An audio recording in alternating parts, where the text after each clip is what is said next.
I'll try it one more time. Y'all willing? We won't get no problems.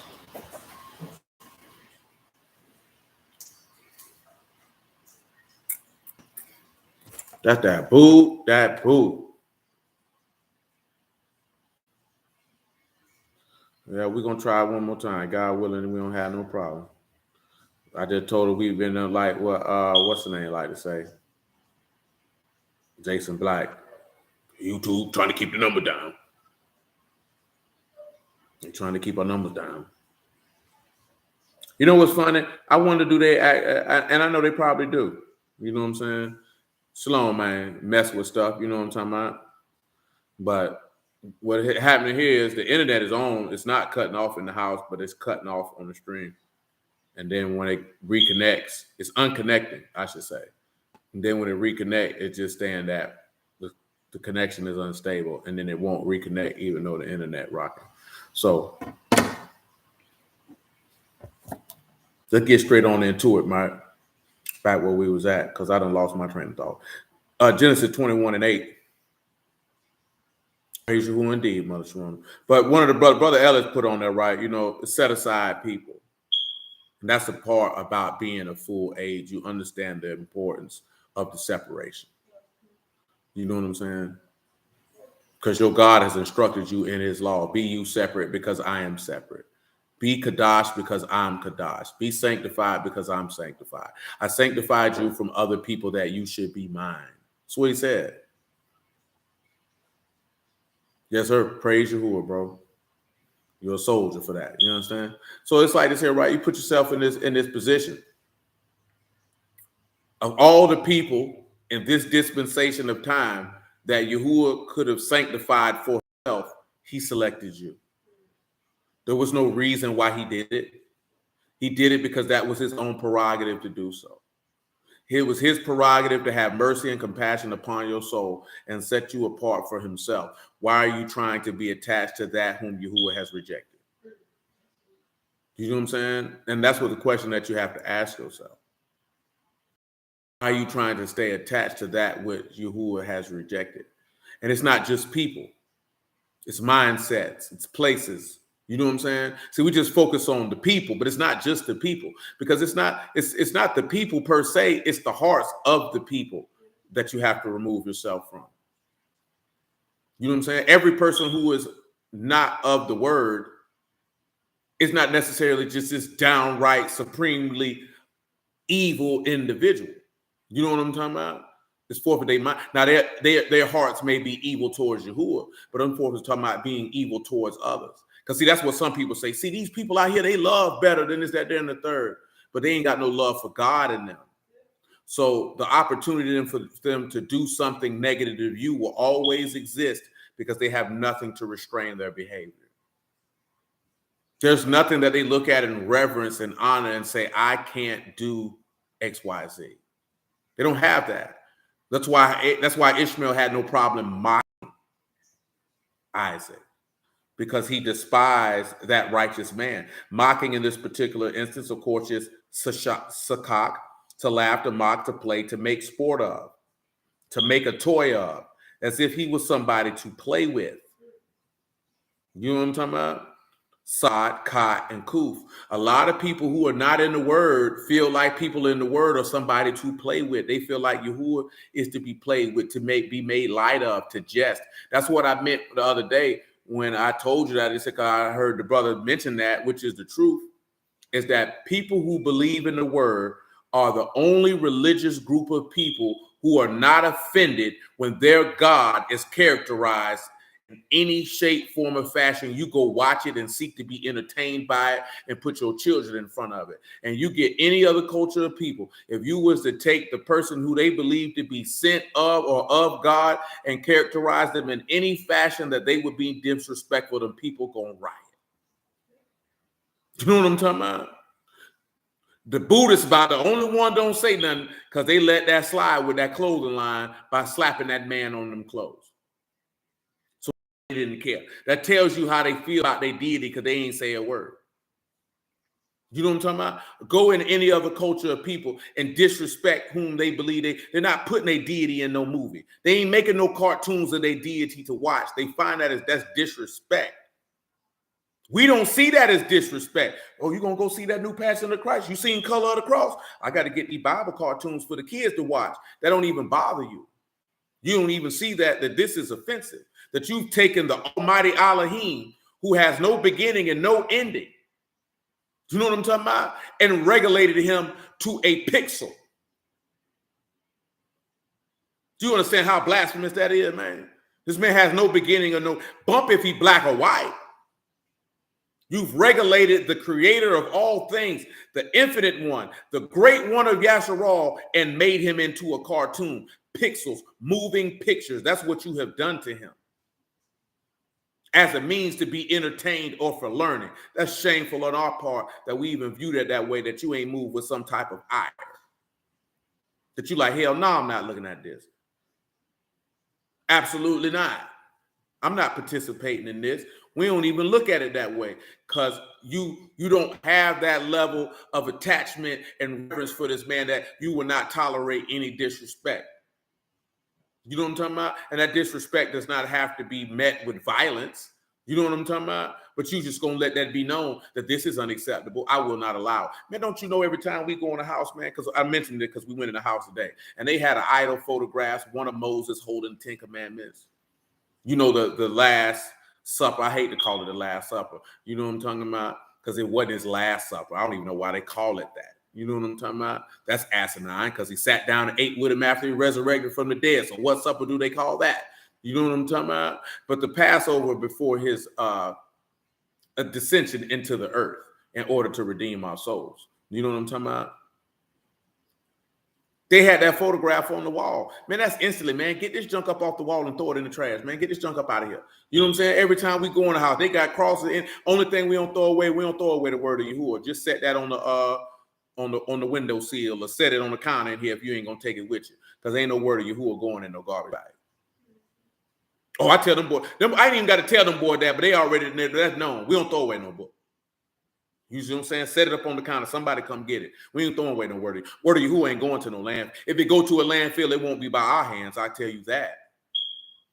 Because that's a valuable thing right there. You don't throw away valuables. You know what I'm saying? See, some people don't look at the book of Yahuwah as something valuable. But see, for me, I see that that's a greater price than fine gold. Greater price than silver or rubies. You know what I'm saying? That's value right there. That's riches. That's the riches of everlasting life. We don't throw away no valuables. We throw away trash. We don't throw away valuables. The word of Yahuwah, that's valuable. We don't throw that away. That's insane. And you know the beautiful thing about it, because you know, them boys from the hood, so you know what I'm talking about? Them boys know not to throw away no Bible. I ain't even got to tell them not to do it. You got niggas who don't even live right that got enough respect to know you don't throw away no Bible. You know what I'm talking about? Man, I got Bibles page missing old and all. I ain't throwing them away. I've been carrying some of them for years, almost 10. We don't throw away no book, man. To throw away the word of Yahuwah is akin to throwing away Yahushua himself, and that's just simply foolish. You know what I'm talking about? Nevertheless. Verse 11. And the thing was very grievous in Abraham's sight because of his son. Elohim said unto Abraham, let it not be grievous in your sight because of the lad, because of your bondwoman, and all that Sarah have said unto you, hearken unto her voice, for in Isaac shall your seed be called. You know what I'm saying? Your seed ain't called in Abraham. I don't know why you got that sinner woman around here. Sinner on her way. And the son of the bondwoman will I make a nation, because he is your seed. Abraham rose up early in the morning, took bread, a bottle of water, gave it to Hagar, put it on the shoulder and a child, and sent her away. And she departed and wandered in the wilderness of Beersheba. See, some people look at what type of God would stamp that? It don't matter. The type that says what he said. Because guess what? They ain't had no business doing that anyway. So you put yourself in that position. Because I already told you what it was. Isaac is your seed going to be called. But that's what people look at it. What type of God will do that? See, they got to understand something, right? Especially most of the people who you will hear say that will be women and men who were raised by women, because they don't understand the significance of culture and order, and things are going to be done accordingly, because you already know it's going to be a problem between Ishmael and Isaac that was going to end in Isaac being killed. So in order to stop that, let me go ahead and send this person away. because my will gonna be fulfilled. Because I'm gonna have to kill Ishmael because he gonna kill Isaac. I already know what he gonna do. And see, that's the part of being a quote unquote 3-dimensional or 4-dimensional thought. You already see stuff before it happens, so you try to head it off at the pass. That's what some people would call forward thinking. You can see what is going to happen. You're thinking 2-3 moves ahead, or you can look at a situation in a scenario and I can see where this is heading. See, a lot of times people don't want to hear that from you when you tell them, hey, I wouldn't do that if I was you, because 1, 2, 3, 4 happened. See, and they think you're going to be being arrogant or this, that, and the third. I remember I told Will this here, right? You can't always come to somebody and you can see what psychological issues they got going on and psychoanalyze them without them asking. Because you could see what direction they're going to go. And it's not because you're just so great of an individual. You're looking at the mile markers. You're looking at the street signs. They're telling you this is what is going to happen. But most of us don't pay attention. You know what I'm talking about? So you seeing 1, 2, 3, you looking at, hey, man, this is probably what's going to happen if something doesn't change. Then when it happens, then people don't want to talk to you because they feel like you're going to tell you, I told you so. And it's not about telling you I told you so. Niggas just trying to keep you from danger because the nigga already can see what's going to happen. You know what I'm saying? It's not like, see, some people look at it like you want that to happen to them. Why would I want, if I wanted that to happen to you, then I wouldn't even told you. I would have sat back and watched you do all that and then laugh at you as you did it, even though I know that that's what you was going to do before you did it. See, it's not that hard if you pay attention. But guess what? Most people are hard-headed. See, most people don't even have enough understanding to know. If Ishmael was mocking the boy, what you thought was coming next? And Ishmael was 13, at least at this point, at least a good, probably damn near grown. Because Isaac wasn't even born yet, and Ishmael was 13 when he got circumcised. So we don't even have a good grip on how much time went by, but Ishmael could have been almost grown. If Isaac is weaned, you understand that Isaac is not a full-grown man. You think he's going to be able to withstand his older brother?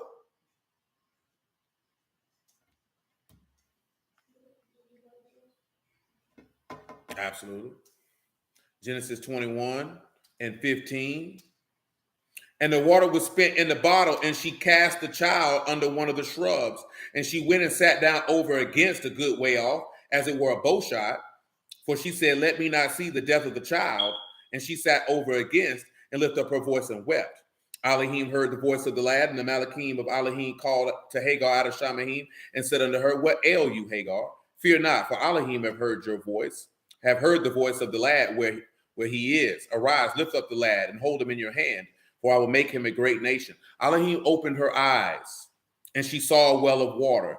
And she went and filled the bottle with water and gave the lad to drink. And the Elohim was with the lad, and he grew and dwelt in the wilderness and became an archer. Why is that important? Why we read this here, right? Because even those that are of the flesh have an opportunity to drink from the well of the water of life that is in Mashiach, if they so choose. You know what I'm saying? See, there was a brother, he posted it earlier, right? Earlier this week. And I understood his point. He was like, well, if God don't hear sinners, this, that, there, and the third. You got to understand something, right? Most people who are sinners don't even pray to God. But see, this is the difference. Because it don't mention this here with Ishmael necessarily. But some people's hearts cry out to Elohim. Do you remember when Paul said that the Ruach uttereth things, this, that, there, and the third? See, some of you didn't cry out to Elohim consciously, but your inner man was, and he heard it. And that's what he hearkened to. That's what he means with that. And see, and of course, I don't know if that brother had that level of understanding to bring that through. Let me show you that Romans 8, what I'm talking about.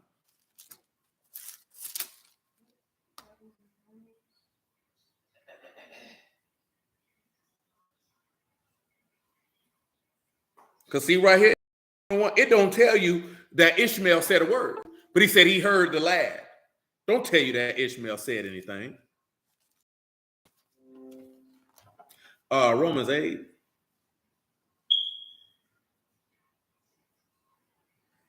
And 20. That's what a lot of y'all don't know, is that your inward man was calling for Yahuwah. You ain't know it though.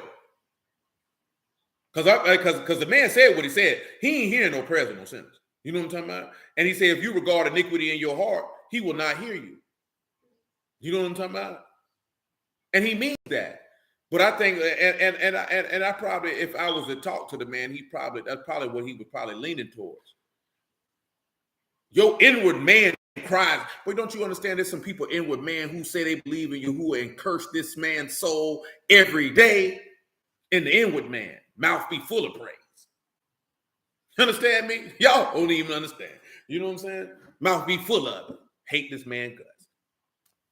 For the creature was made subject to vanity, not willingly, but by reason of him who have subjected in hope. Because the creature itself also shall be delivered from the bondage of corruption into the esteemed freedom of the sons of Elohim. We know the whole creation groan and travail in pain together until now. And not only, but ourselves also, which have the first fruits of the Ruach, we ourselves groan, within ourselves, waiting for the adoption, the redemption of our body. For we are saved by hope. Hope that is seen is not hope. For what a man see, why do he yet hope for?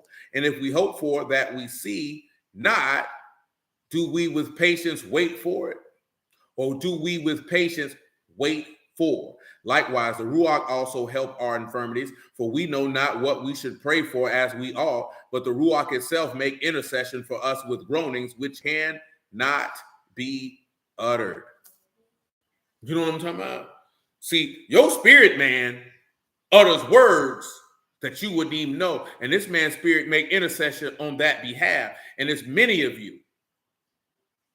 You know what I'm talking about? Who your inward man was calling for the man. You ain't know it though. You ain't know it though. See, he was known of you, but you weren't known of him. You know what I'm talking about? And that's what a lot of people don't understand. This man always been known of you. You just weren't known of him. You didn't know it. You know what I'm talking about? But he's already known who he has reserved salvation for. And he knows those who he has reserved damnation for. Back to Job 15.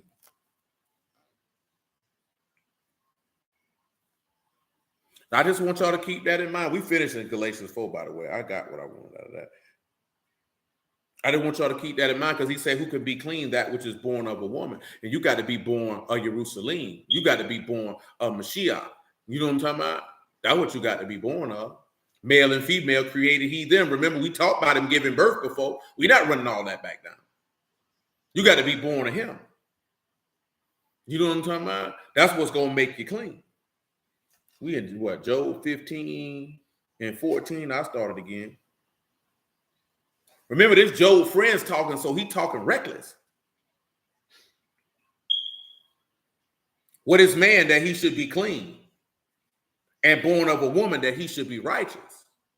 Behold, he put no trust in his saints. Yea, the heavens are not clean in his sight. How much more abominable and filthy is man which drink iniquity like water? I will show you, hear me. That I have seen, I will declare, which wise men have told from their fathers and have not hid, unto whom alone the earth was given, no stranger passed among them. The wicked man travailed with pain all his days. The number of his years is hidden to the oppressor. A dreadful sound is in his ears. The prosperity of the destroyer shall come upon him. He believed that he shall not return out of darkness. He has waited for the sword. Because remember, you were talking about that staggering, right? Them staggering and tottering. Remember what Yahushua told you? He that is in darkness don't know where he going. That's why they stumbling and start and tottering, and this, that, there, and the third. That's why they falling backwards. See, that's coming back in from the Isaiah 28, because they were in darkness. You understand? They drink up iniquity like water. That's tough right there. You know what I'm talking about? That's a hard thing to say. But also, of course, he's being an accuser of the brethren. I just want to see what they got for iniquity here, which word they use.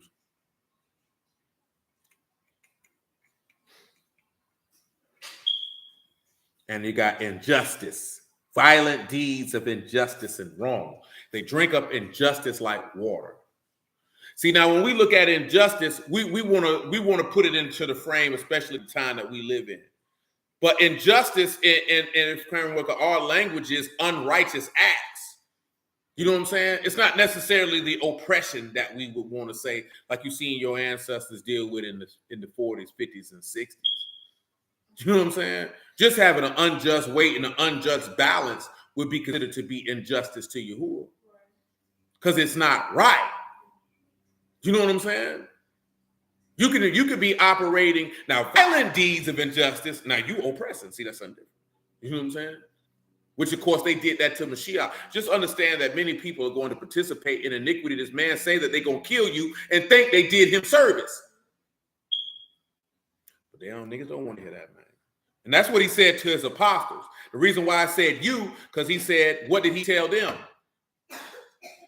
That whatever they gonna do to you, that's what they gonna do to whoever hear you, because they did it to me. And he said he not only prayed for them that will believe on him through his word. You understand? But nobody want to hear that, man. That's a little too much for hear that. Trust God. Why would I do that? Verse 20. The wicked man travailed with pain. I already read it. I read all that. I'll read it again. All his days, the numbers of years to the hitter is a dreadful sound in his ears. The prosperity of the destroyer shall come upon him. Yeah, we did. We in verse 23. He wander abroad for bread. Where? He know that the day of darkness is ready at hand. You know what I'm talking about? You remember that with Judas, right? He knew the day of darkness was coming. Where the bread at? He know. Trouble and anguish shall make him afraid. They shall prevail against him as a king ready to the battle. He shall stretch his hand against Elohim and strengthen himself against the Almighty. That's exactly what he did. That's exactly why these people falling away backwards, because they did not understand doctrine.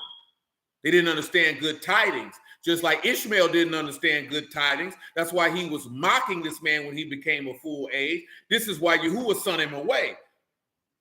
Because the children of the flesh are going to persecute the children of the promise every single solitary time.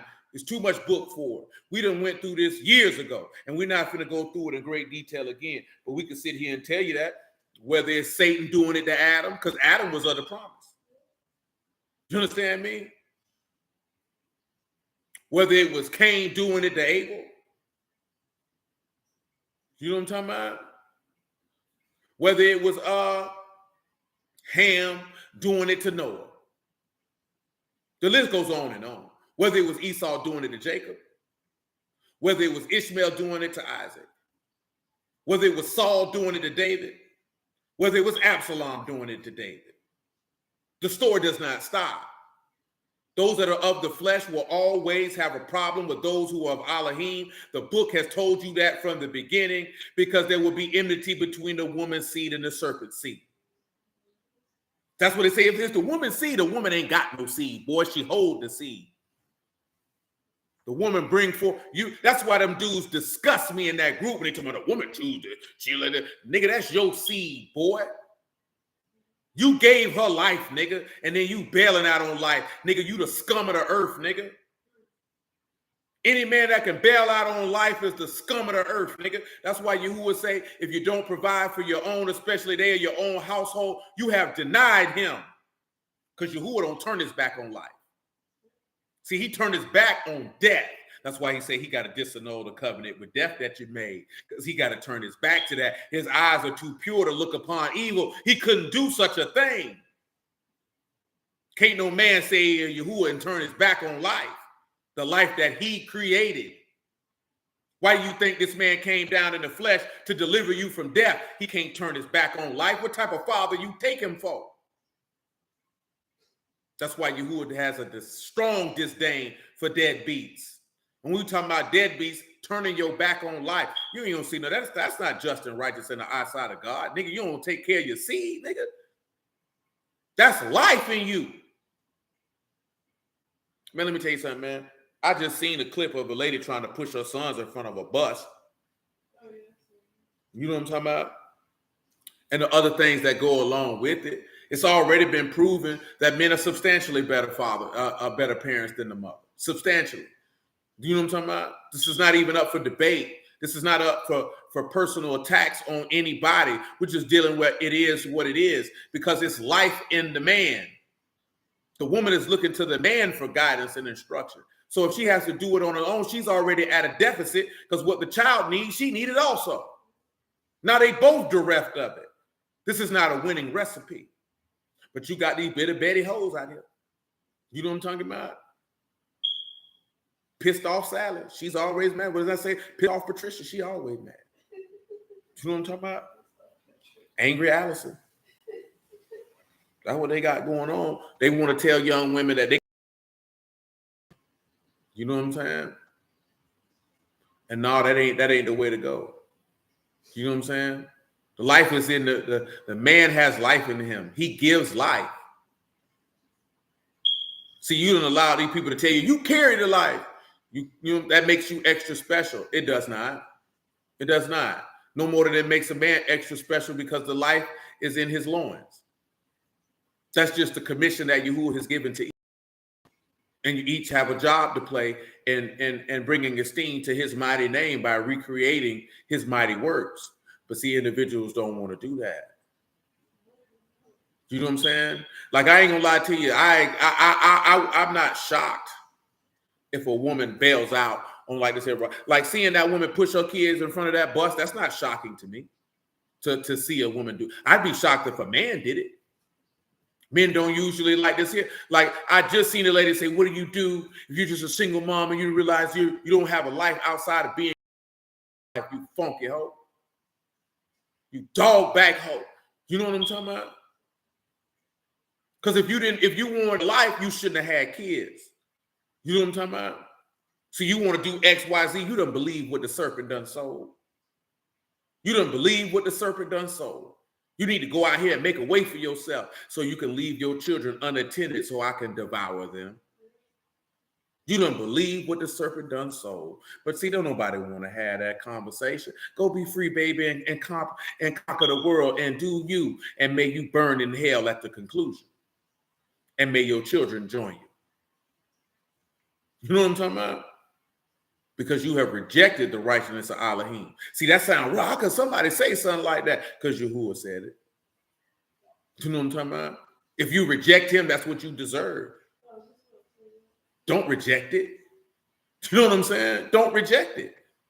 Because guess what? A man, because see, we didn't talk about that part. Now let's get to the part that we started with. Man, if you could look your seed in the face and say, nigga, I'm out, man, I hope that man hang you from your penis in hell. You know what I'm talking about? And that so the worms can bite your scrotum and bite your eyes out. Because how could you look at life and say this is not worthy of being cared for and then walk around talking about you a God? You evil bastard, you.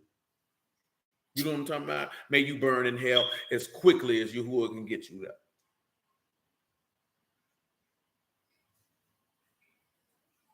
And guess what? You got stupid women who say they believe in God and go lay up with a nigga like that. Have babies with him and then be shocked when he dip on them babies. But what you thought he was going to do, ho, he got a track record. This nigga got a track record of abandoning life. I just want you to see that from the perspective of Yahuwah abandoning life, and they had not done anything unjust.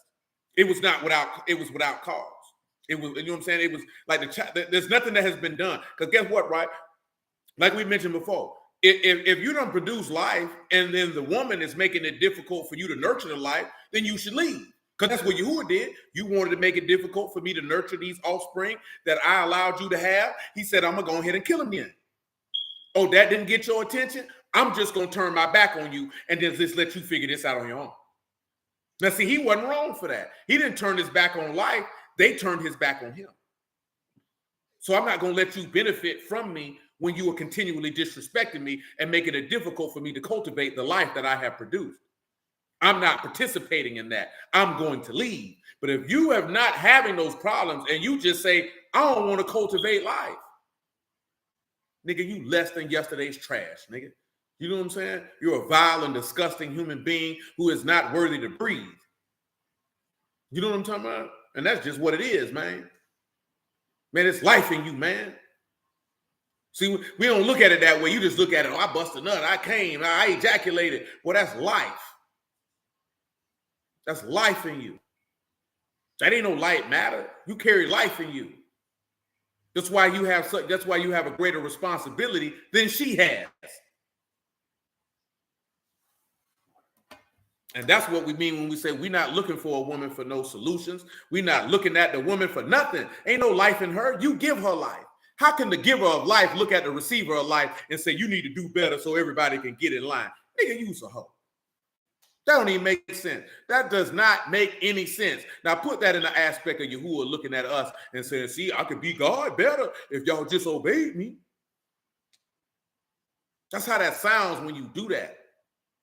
It's disgusting. You're emasculating yourself because you're telling these women, I don't have the mental, intestinal, and testicular fortitude to be the leader that Yahuwah has created me to be. So let me blame you for your conduct. Instead of understanding that if you get yourself in line, she can get in line or she can bounce. You want her to get in line, so you'll get in line? Nigga, away from me. You disgust me. Nevertheless, back to Job 15.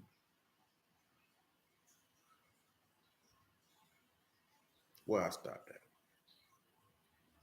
I stopped at verse 20, 25, 26.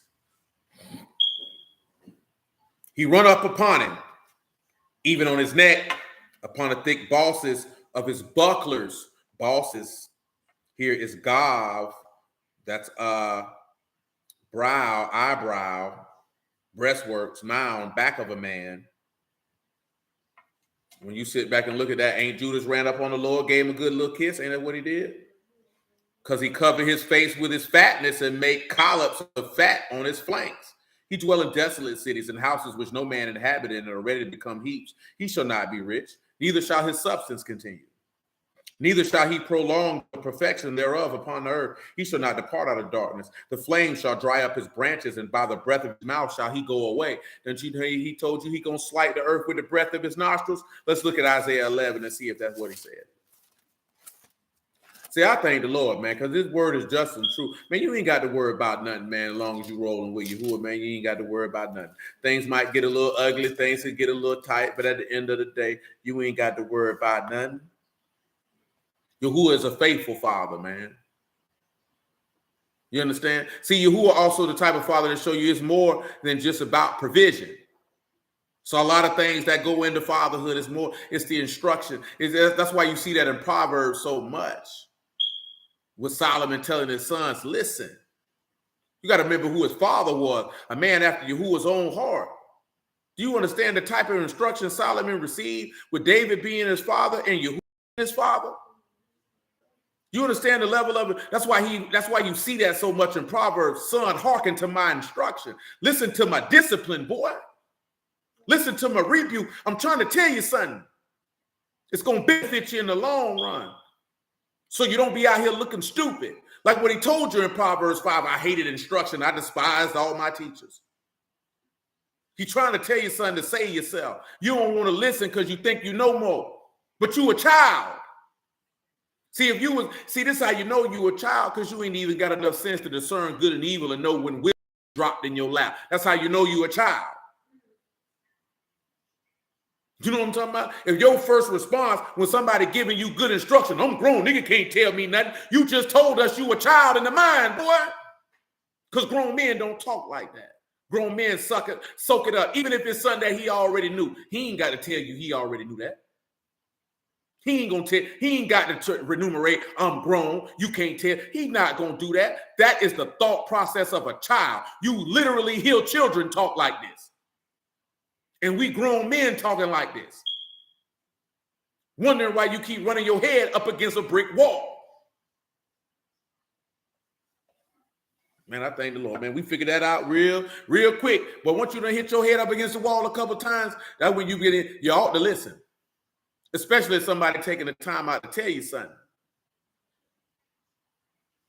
Yeah, definitely. Amen, Darius.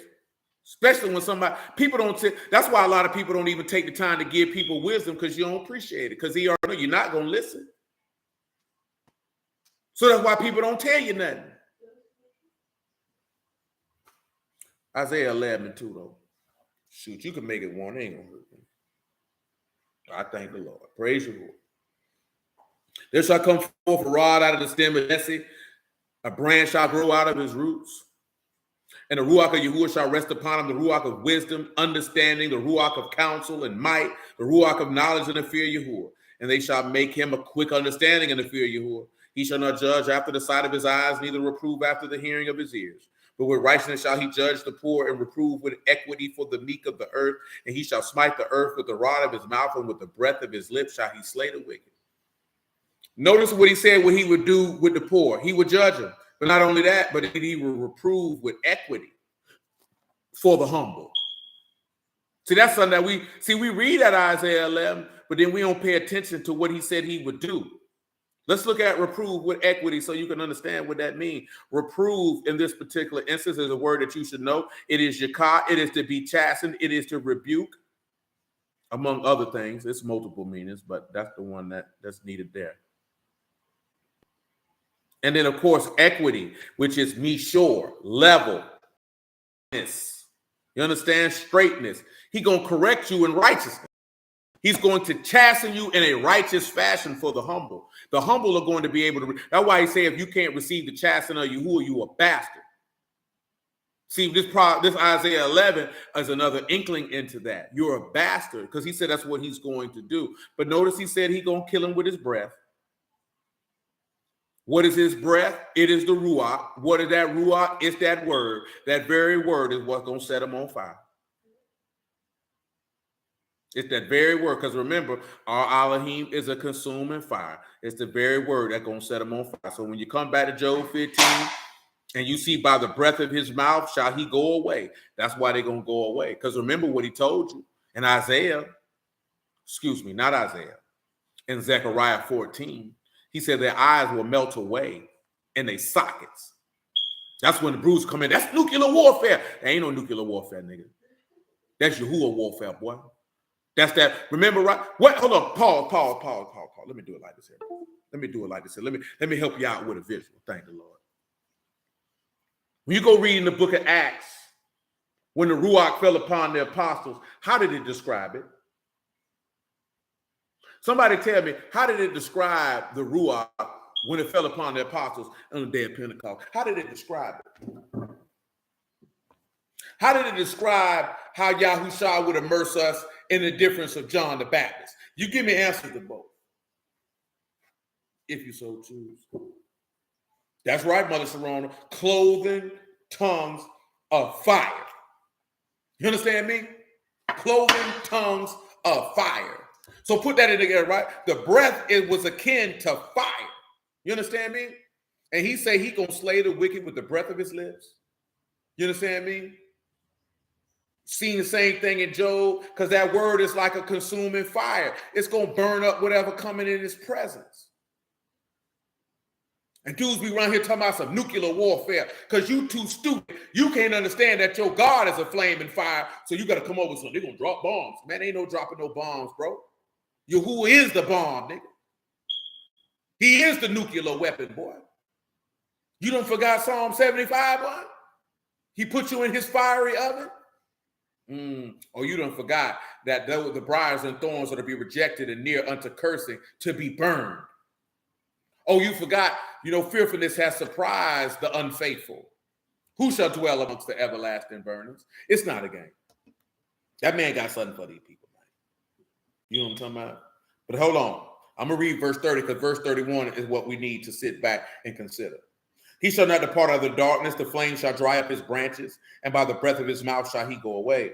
Let not him that is deceived trust in vanity, for vanity shall be his recompense. Let not him that is deceived. You have deceived. That is ta'ah. And see, that's not just necessarily to cause the err or to mislead. That is the wandering of the mind, to err, to wander, to go astray. So when you sitting back and you looking at being deceived, it's not that there you done went astray in the faithfulness of nothing. Because that's what you got. You got a mind. You confirmed and going out of the way that you were dealing with nothing. See, that's the very thing that we were talking about when we started, was it not? Shav, again, of course, you know, emptiness, falsehood, worthlessness of conduct, things of no consequence. So guess what? Since you went out of the way for nothing, you gonna get nothing. See, people don't want to hear that. Since you participated in nothing, you're getting nothing. Again, that deceived is not that you lied, it's that you went astray. You wandered out of the way. See, hold on. Proverbs 4. So why you can't wander out of the way, man? Proverbs 4:18. That's what you want. Might be a little lower than that, but it's okay. Oh, yeah. Wait. Shoot, praise the Lord, man. Praise the Lord. You know, shoot, I pray you, man, because, you know, the two stops up, man, threw me off, man, but we gonna get it in how we need to get it in, man. I go ahead and do it at verse 14, man, shoot. 13, man, 13. You know what I'm talking about? Take hold fast of instruction. Let not go. Keep her. She is your life. Now look at what Solomon is telling you, man. To take hold of correction and rebuke and not to let it go, because that is where your life is going to come from. And you know that he was chastened for our iniquities. Again, this is for people who are full age. People of full age don't understand that. They just think it's Christian talk, and it's that they're in the third. Boy, you can't help these people, boy, because you ain't got the information to give them. You ain't got no good tidings. You don't understand good tidings. He said, whom shall he cause to understand doctrine? Who is he going to cause to have discernment, insight, knowledge of good news? Anybody that's off the milk and off the titty. We're trying to make sure that every last one of you men are full age and you don't fall for none of this folly that these cornball niggas out here talking about. You know what I'm saying? Yahuwah knows. If he bring to pass some of the things that I desire, the level of instruction for you men is going to ratchet up at a level that you might not even be able to believe could even be possible, to make sure that your understanding increases. And you might not like me for a while because my tolerance for wrong answers, laziness, and all of that is going to be very, very short. Because I'm not going to allow or tolerate it. I don't think I was lower telling that, but see, it's different for some of y'all. Some of y'all, man, when you came around this block, man, and you decided, man, I'm a cop from this particular trap house, you were in your early 20s. Now, most of you approaching 30. You're not young men anymore. You know what I'm saying? You have to move in a different phase of thought process in your manhood and masculinity. You're not young men anymore. Now you're in your 30s. You know what I'm saying? If you ain't hit 30, you approaching 30 real quick. Now you got to move in a different phase. That means, you know what I'm saying? That means you've been getting work for a long season, not just for a couple years, damn near a decade. You know what I'm talking about? I don't even think some of y'all realize it's been damn near a decade. You're talking about almost 10 years, man. Some of you got 10 years under your belt. You may not realize it's been that long, but it's been that long. You know what I'm saying? That's why you notice there be a shift on how things are communicated and dispersed, because you're not young men anymore. You're not 21, 22 no more. You know what I'm talking about?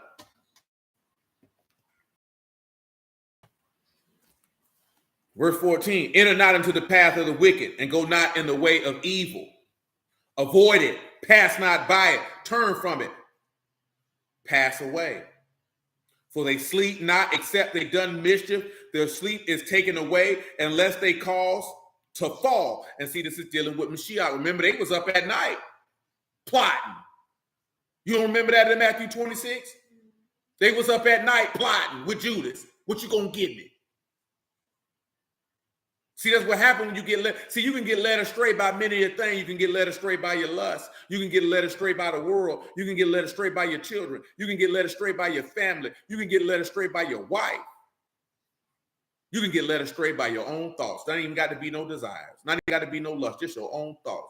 You got to avoid all that. They're in the path of no wicked people. Don't go in that way. Don't do it. That's why he say, greater is he that is in you than he that is in the world. And you can't comport and conform. You can't go the way that they going. Because I've told y'all this before, and I'll tell you till ain't no more breath in my lungs. They are going to convert you before you convert them. Because they don't have a desire to conform to what you're doing. And if you trying to kick it with them, you gonna conform to fit in with them. That's why he told you evil communications corrupt good manners. If Solomon got, you ain't wiser than him, you gonna get got. And it's not a matter of if, it's when. You know what I'm talking about? As much as it pain you, you gotta let sinners go.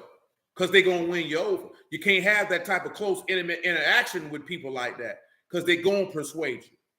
We ain't talking about, okay, we talk every now and then. I come see you, this, that. I'm talking about intimate, close interaction. They will defeat you. And I don't care how strong you think it is, not me, this, that, there, and the third. You just acknowledge in your own heart, you know you're going to hell. That's all you've done. You done bear witness against your own soul because you know you're going to conform. Because somebody who wouldn't conform wouldn't even say that out their mouth, much less speak it in their heart.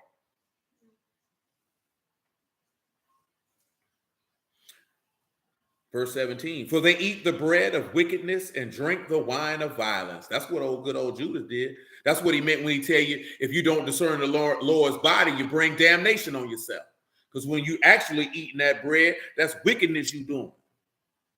You drinking the wine of violence because you're guilty of his death. Do you see how all this the same word? Praise you.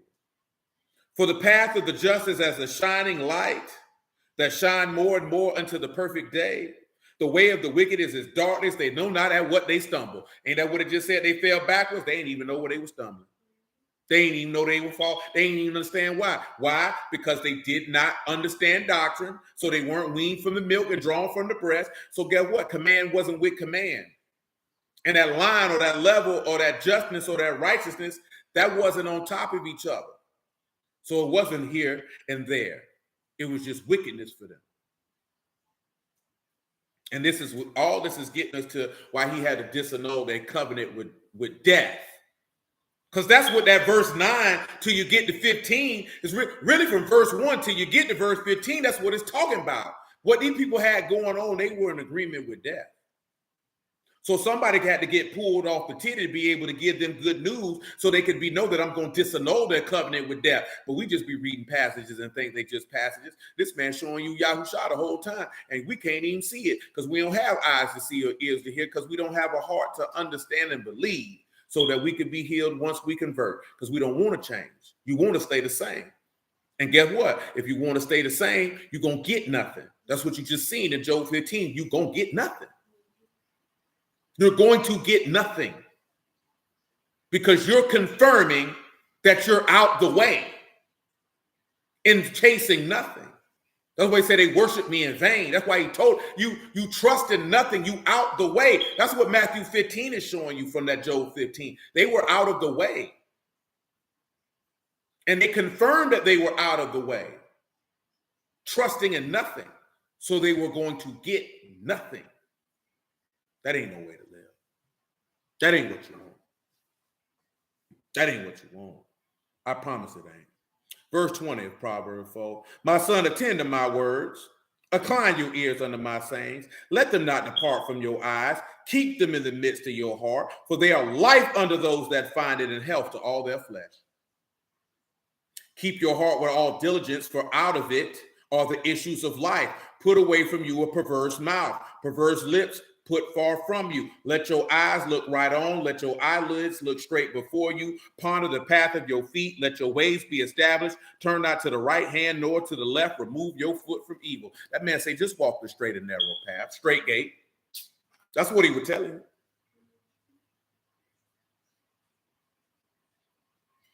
He would let you know, just take the straight gate. Ain't nothing out here for you. You know, I done heard people say this before. You know what I'm saying? People like everything that's fun, God say don't do. Or you feel like you missing out on something. You ain't. It's only different with people who young when they get in the word and they feel like they missing something. Let me tell you, you ain't missing that, man. You ain't missing nothing. Because it has to get to a point that some of the stuff of the world, it just don't, it's like, I just can't do it. It just don't do it for me. You know what I'm saying? You can have bouts where you entertain with it, and then Sunday just out of nowhere, you just make us get disgusted. Or it don't have no weight, because at the end of the day, you see the vanity of it. And see, again, it's like what Solomon put with certain stuff, not necessarily what I'm referring to now, but the vexation of ruach, where you just vex when you see the nothingness of everything that surrounds you. Now, see, there's one or two things that you end up doing. You either force yourself to engage in the nothingness, or you just delve more into Yahuwah and just say, I'll just take my refuge here. You know what I'm saying? Everybody's different. I think it is what it is. What else we had? Because I'm good with Job 15. Oh, we need to go back to 2 Samuel 6. Well, we never went in there this evening, but we ended there Wednesday. That would kind of suck if we didn't do that. Come on back to verse 17, because I want to see who remembers what in 2 Samuel chapter 6, 2 Samuel chapter 6, verse 17.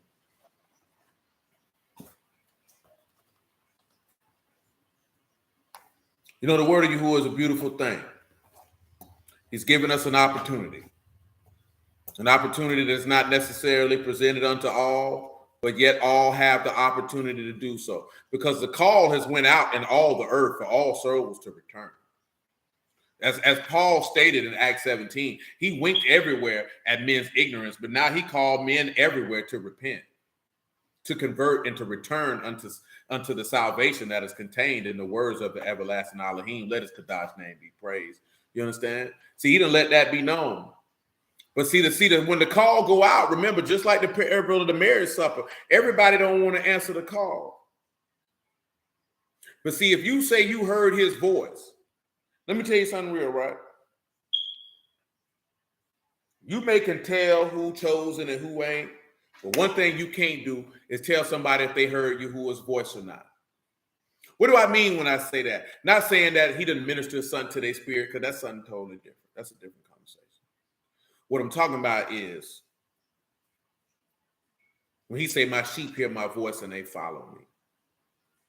You can't tell a person that they ain't heard his voice. Now, of course, their life will bear witness that you may heard his voice, but you don't obey him. But again, that's a different conversation. If you don't heard this man's voice and you said that you're going to follow him, then follow him then.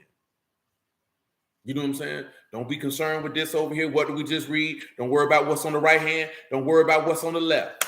Straight ahead. Because the path of the just shines as a great light unto a greater day. That's all you need to be concerned with. Because guess what? Just like they said, man, we were talking, that video clip when he said, nigga, I told you what I said. When he cussed that nigga out, that jump was still funny to me.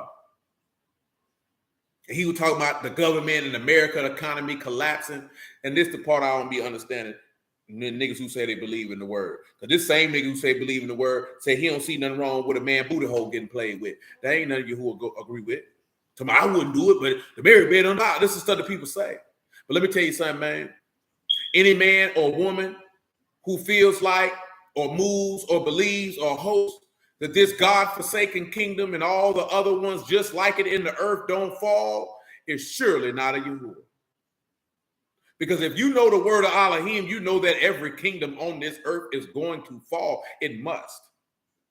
They must be delivered into the hand of the beast, that they might reign with him for a short period of time, and then they all must fall, that the King of Kings and Lord of Lords, your Redeemer and Savior, Yahushua HaMashiach, must come and conquer them all. That conquering lion and sit upon his throne and reign in peace, justice, and righteousness for all eternity, and that we may serve him in an everlasting kingdom. These things must occur.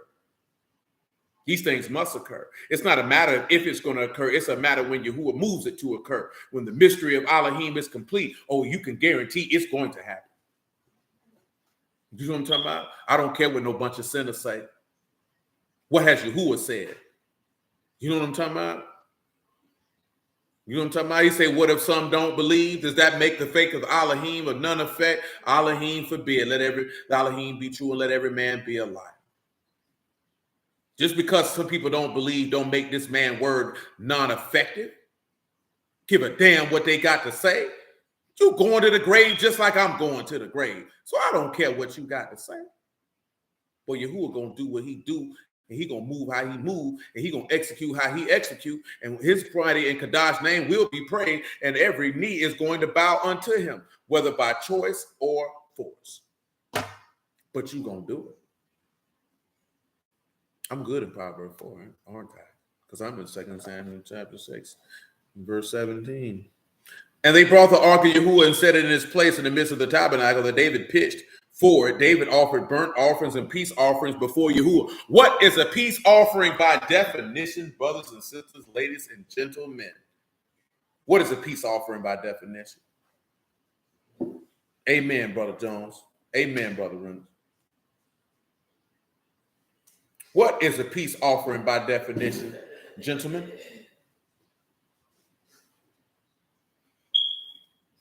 Oh, y'all supposed to remember this one here now.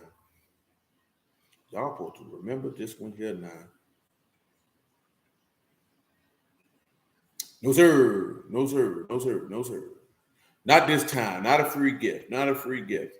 That ain't what we discussed on Wednesday with the peace offering. No, sir. No, sir. That's not what we discussed Wednesday with that peace offering. I forgot already. That is one of the definitions, but that's not what we discussed on Wednesday. And the free will offering may be on there also, but that is not what we discussed on Wednesday. Yes, sir. A sacrifice of friendship. A sacrifice of friendship. Y'all forgot what we read in John 15 with the greater love have no man than this, that a man lay his life. Y'all forgot all about that already? Oh, I know y'all ain't forgot about that already. That's the part you're supposed to remember. Is for his peace offering. That's a friendship offering. You understand? Shalem, y'all forgot already? Y'all forgot. It's okay, I understand. You know, you got your peace offering, your requital, sacrifice for alliance or friendship, voluntary sacrifice of thanks. You know what I'm talking about? You see this here, shalem. Now it's not used a lot in comparison to other times that you see peace offering. But in this particular instance, this is a sacrifice. Remember, why would David be making a sacrifice of friendship to Yahuwah in this instance? In context of what was going on in that. What was going on in 2 Samuel chapter 6 that would make David offer a friendship offering?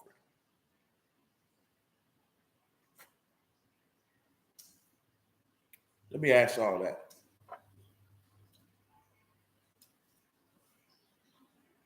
Boadicea the Victorious. I think that's a real person. Yeah, I think it's a real person. What was going on in context that would make David offer a peace offering? No. In context of 2 Samuel chapter 6.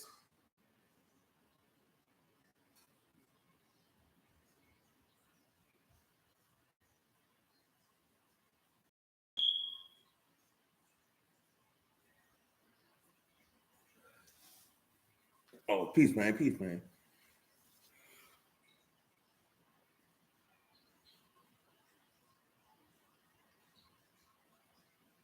They were trying to find a place for the Ark of the Covenant. And of course, what happened? Somebody died.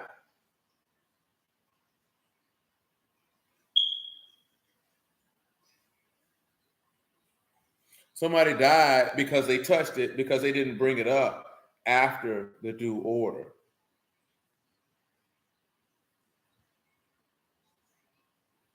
So this is part of the reason. So what does that mean? Somebody died, i.e., the house of Yasharal, because you sought to serve Yahuwah, but not according to the due order. Now, hold on, y'all. Is that a real person? Yep, that was a real person. Queen of England. Actually fought a battle. Ain't that something? I thought that was a real person, and I didn't look it up. So let's continue in verse 18, right? As soon as David had made an end of offering burnt offerings. Yeah, indeed. And it's that, and that's the part what we're looking at with the friendship, Brother Ellis. Because he said, greater love have no man than this. That is correct. That is correct, Muslim. So greater love, he said, and you're my friends if you do whatsoever I command you. So when you see Yahusha actually offering his body, that is that shalem, or that peace offering, or the alliance for friendship. Because see, when you come into Yahusha and Yahusha coming to you, he becomes your friend. Because remember, friend is rare. That is a close intimate.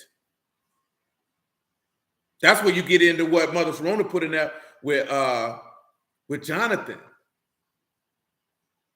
Because see, some people talk about that when he said the love that they have for each other surpassed the love of women, and they be like, oh, they were gay. No, see, the fact that that's what you came up with lets me know that you might like men. Because the love that a man has for his brother is not the same love that he gonna have for his woman. So you got to understand something, right? The love for your woman is a commitment of a responsibility that you chose to take on. The love for your brother is different from that. That's forged in something else. That's forged in a shared life experience where I say, I got your back and you got mine. That I see you as myself. See, that's a whole different deal. Because back then, them men get a woman and they ain't even pick that woman. That woman be given to them. That's why you always hear women be like, oh, he must be gay. He always hang out with his friends. There's things that he can't get from you. What you got to ask yourself, what type of man would want to be around feminine energy all day, every day anyway? Who wants to do that? Who has convinced a man that that's what he's supposed to do? Sit around his woman all day. What type of masculine information he gonna get from her? What is he gonna get from sitting around her all day? And what do they try to shame you to do? Do you not understand in days gone by, nobody, and I told you this before, nobody was at the house with their wife like that. Them men was out there doing what men do. And whatever it is vocation that they had. Ain't nobody sitting up in your face. Ain't nobody at the house watching TV. Ain't no dinner dates. Where you get this from? That this is what you think life is. I don't care what we have evolved to as forms of society. It's messing with your mind. Why do you think some of the men are soft and rudderless? No direction. Because they get shamed for even wanting to be in the company of other men. What you think, men just sitting around grunting and farting? That's the viewpoint that most women have of men. Man, do you understand that the image of men, regardless of race in this country, is a bumbling buffoon? You know what I'm saying? That is the men who built every society that every person has ever dwelt in. And I'm talking about, it doesn't matter the nationality of man. The image of man in the United States of America is that a man is a bumbling buffoon. That men get with each other to sit around and contemplate on cheating on their wife, to sit around and talk foolishness, to get high and drunk and argue about sports. This is what they think that men do. So then we have to ask ourselves, do we even reinforce that stereotype? Because most men get together for the purpose of building and adding on to the things that they are doing that is going to allow each man to enlarge his border. There's a level of energy that is given off from man to man and masculine fellowship that a woman couldn't dare come close to on her best day. And that ain't no knock on no woman. She ain't supposed to be transmitting no masculine energy, no masculine conversation, no masculine insight, no masculine nothing. She don't have it. How do you expect men to be able to grow and be able to become? Oh, you expect them to do it on their own and figure it out like your mammy did. How did that work out? That's not what's supposed to happen. Do you not recall? What did it say in Proverbs 31 with the virtuous woman's husband? What was he doing? He was sitting in the city with the elders. What you think they were sitting around there doing? Just looking at each other? He said he was known of the men in this city. That means that he was known that this was a man of honor and respect. These men sit down and they put together X, Y, Z. But see, you can't do that no more. Why he always with his friends? Because you want him to have all his energy and attention on you, you selfish whore. You know what I'm talking about? But yeah, that's good. See, now that's the flip side, right? Now you ain't lying, because if she want to hang with her friends, he can't say a word. You want to go on girl trips to foreign countries so you can play with Raul. You know what I'm talking about? So you can dance with the pool boy and come back home to him like ain't nothing happened. You know what I'm talking about? Nigga had a nerve. Man, let me tell you something, man. I just keep that one out of myself. Ain't no sense of putting that out there. We'll leave that where it's at. Let's continue. I'm finna let y'all get up out of here, man. We got off a little, it was a little bumpy, but Yahuwah faithful. He still let us get something in. Verse 19, right? Or verse 18. As soon as David had made an end of peace offerings, he blessed the people in the name of Yahuwah of hosts. He dealt among all the people, among the whole multitude of Yasharal, as well to the women as men. See, we talked about that on Wednesday. There's neither bond nor free, nor male nor female, but all in one in Mashiach, because he gave them all what? A good peace and a flagon. So all the people departed out of everyone to his house. He gave them flesh to eat. He gave them the raisin cake, or he gave them the bread to eat, so that they could be a part of that body, that one body, Eve, if you would, which would be Yasharal. See, that's another claim that we talked about this before. Raw. They don't want to see it. They don't want to see it. Then David returned to bless his household. Michal, the daughter of Saul, came out to meet David and said, how esteemed was the king of Yasharal today, who uncovered himself in the eyes of the handmaid of his servants, as the vain fellows shamelessly uncover themselves. See, now when we look at vain, the vain fellows, rake, empty, vain, idle, worthless. So he shamelessly uncovered himself like a worthless man. Shamelessly here is galah, which is to uncover, to reveal himself, to be made known, and the shamelessly. Or the uncover, which is the same word, galah. So what do y'all think that means when she's saying to him in juxtaposition to gospel? Do you see the testimony of Mashiach? How do you see it? Can you see it? If you don't see it, that's fine. Just let that be known. But do you see the testimony of your Savior contained in verse 20? When Michal said, how esteemed was the king of Yasharal today, who uncovered himself, today in the eyes of the handmaids of his servants, as one of the empty fellows, or one of the empty or worthless uncovered themselves. Remember, when they say vain fellows, it's empty, a worthless man. Remember, and Goliath is supposed to uncover, to reveal. You've revealed yourself like the worthless do.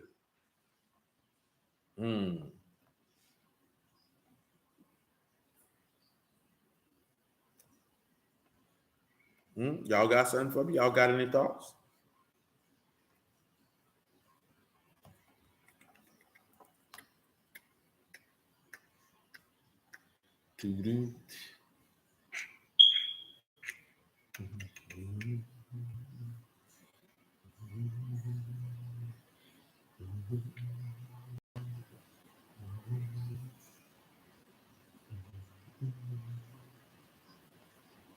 Y'all got any thoughts for it? I can understand it's a little tricky. You know what I'm saying?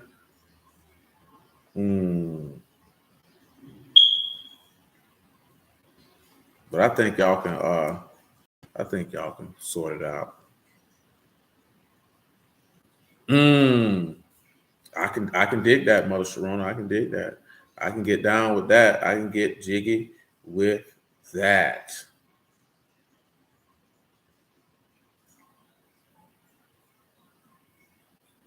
Let me show y'all something, man. Nahum, chapter 1.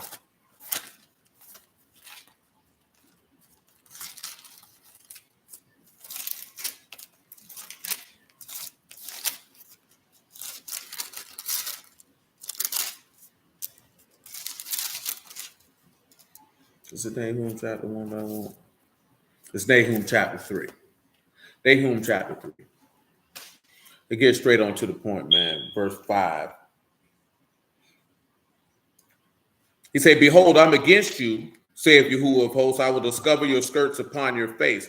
I will show the nations your nakedness and the kingdoms your shame. I will cast abominable filth upon you and make you vile, and will set you as a gazing stock. Now remember, he's talking about Nineveh on the surface. It shall come to pass that all that look upon you shall flee from you, and say, Nineveh is laid waste. Who will bemoan her? Whence shall I seek comforters for you? What does verse 7 sound like to y'all? What does verse 7 sound like to y'all? Verse 7 goes along with the second Samuel, but I just want to know, what does verse 7 sound like to y'all?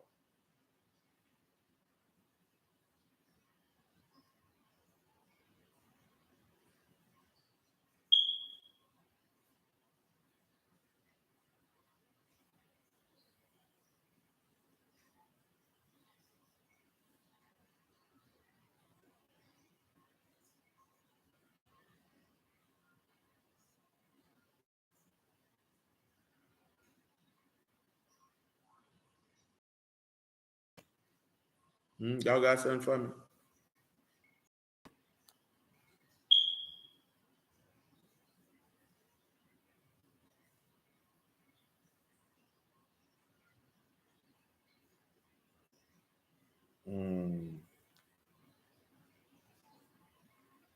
So check it. What you should have seen in verse 7, all they that look upon you shall flee from you. That was the apostles fleeing from him. Smite the shepherd, and the sheep shall be scattered. And they shall say, Nineveh is laid waste. Who will bemoan her? Nobody mourned for him. Whence shall I seek comforters for you? They said he thought he called for Elijah. Let us see if he'll come for him. Nobody came. When you're looking at it, he said, I make you abominable filth, make you vile, and set you as a gazing stock. When they sitting there looking at him, mocking him. And of course, then pulling up his nakedness. That's what Michal said to him, to David, saying, you uncovered yourself. Understand that the day, because we started with the fall backwards. We even got to the snare. All this is coming from us looking at John 18, based off what he said in Isaiah 28, because precept is upon precept, and they shall fall backwards and be snared and be taken. Because remember that he told you that in Isaiah 8, that he shall be a snare and a gin to both houses of Yasharal. And all those who be snared and taken by him shall be destroyed. So when you look at her, remember Yahushua say he was crucified with who? With thieves. Or he made his bed with the criminals, if it was, or something along the lines like this. I'm probably saying it wrong. So when you looking at her mocking him after he done did this, it's in that same vein. Let's look at verse 21. David said unto Michal, it was before Yahuwah which chose me before your father and before all his house to appoint me ruler over the people of Yahuwah, over Yasharal. Therefore will I play before Yahuwah, and I will yet be more vile than thus. So let's look at vile here. Vile is kalal, and that is someone to be lightly esteemed. So he let them know, I will be yet more lightly esteemed and will be base in my own sight. So when we look at being base is shafal, that is low or humiliated or lowly. So I will be low or humiliated in my own sight. Of course, own sight is ayin. And of the maid servants which you have spoken of, them shall I be had in honor. And you know what that is? Do you have any idea what it is? When he said he'll be held, those same maid servants you said they'll have him in honor. Do you know? could be referring to. And yet I will be more vile than thus, and will be base in my own sight. And of the maidservants which you have spoken of them shall I be had in honor. Even the harlots and the publicans heard him, and they would say, right? Remember when with Mary, she did all that there, and they say, you know, that woman's a sinner. Y'all for Yahushua in the word. I bless y'all house of Elohim in the name of Yahushua. This junk tripping, Yahuwah willing, man. We'll pick it up on tomorrow and stack on top of her, because yeah, he tripping.